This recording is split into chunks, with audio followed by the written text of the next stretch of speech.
Hello, Steve White, TrekBoy89 for Steve Arts 89. Well, Pluto has added a Deep Space Nine channel. Now, they already have 2 Star Trek channels, so I figured they had a Next Generation channel and a Voyager channel, which they kind of do. But I find it really disturbing and anti-Star Trek that they've dedicated a Deep Space Nine, a channel to Deep Space Nine. There isn't a dedicated Voyager channel or Next Generation channel or Original Series channel. What they have now is the first Star Trek channel is dedicated to the original Star Trek and Next Generation. The second, more Star Trek channel is dedicated to Voyager, and Deep Space Nine has its own channel with its own name. I just don't know why they don't just name the first one just Star Trek, because it's Next Generation and the original series, which is really the only real Star Trek, and then Voyager and Deep Space Nine having their own channels would be a better way to do it, I think.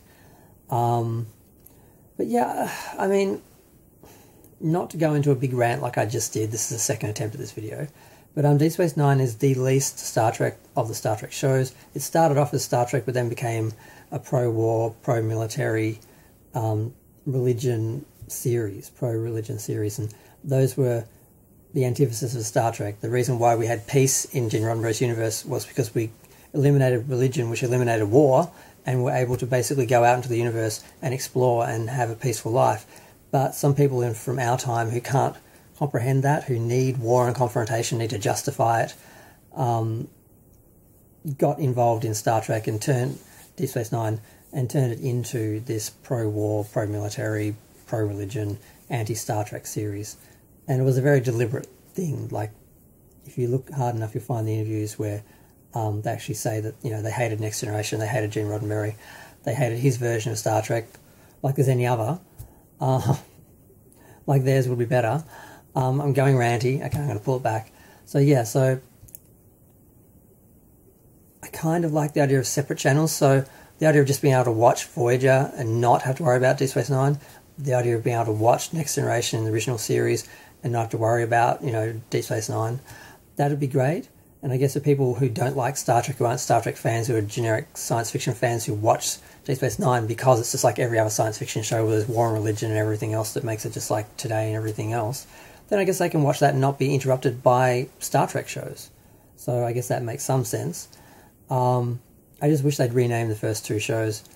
I'd like the original Star Trek to have its own channel, but I'm not sure there's enough episodes, because even with the animated series, there's about 101 episodes. With the pilot and the animated series, there's only about 101 episodes. So it's a bit of a stretch. Although a lot of them are about 5 or 10 minutes longer than your average later 80s show like Next Generation. You get about 3 or 4 minutes more. That adds up a little bit, but only for a few episodes extra, really, time-wise. But yeah, I'm going to go. Feel free to share, like, comment, subscribe. Let me know what you think of Pluto having these multiple Star Trek channels. It's very encouraging so far as people watching Star Trek. It's just this new realization that I had a couple of years or so ago that, you know, a lot of generic science fiction fans watched Star Trek and didn't actually know what Star Trek was, and they consider themselves Star Trek fans because they watch Star Trek, but they only watch it because the later series in Deep Space Nine, for example, which are always their favourites, resemble more generic science fiction shows where, yeah, so I guess we have to cater to them too. Overall, do they hurt the franchise or do they help the franchise? I don't know. I think they hurt it because the makers of Star Trek want to make the show for them, so they're not making Star Trek. But it does make Star Trek more successful overall as a franchise, so I don't know. I'm going to go. Feel free to share, like, comment, subscribe. Let me know what you think of Pluto having these separate channels. This was supposed to be a short video. I've tried not to get ranty, but it's hard not to when talking about something like Deep Space Nine. But yep, bye.